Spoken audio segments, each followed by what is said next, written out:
Hi everyone. So today we are going to be looking at basic number formats, a few calculations, as well as sorting and filtering. Let's get along.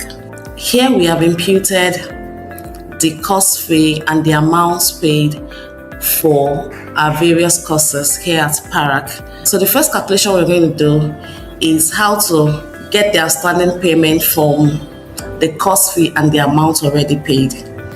So how do we do that? Click within the cell where you want your answer to be. To start any calculation, we begin with equal to, and then I click on this minus this. Press the enter key. There you have your amounts.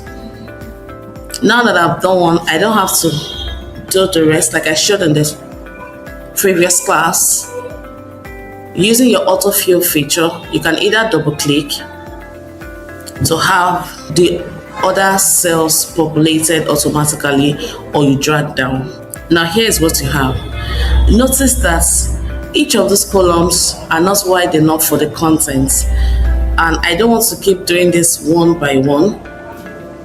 Having about 6 columns that I need to expand. To do everything at the same time, all I need to do is to highlight all the affected columns, bring my cursor between any 2 columns. I either double click or drag, and that affects all the cells. Okay, so here we are holding the column headings, Ctrl B, so that it stands out as a heading. Okay.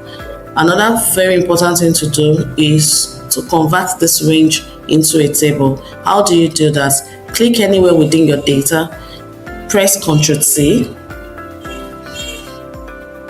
Excel will ask if this is the range of data for your table, and it's going to show it there from A1 to F16. If that is it, click OK. And don't forget to say my table has headers. Always have this checked.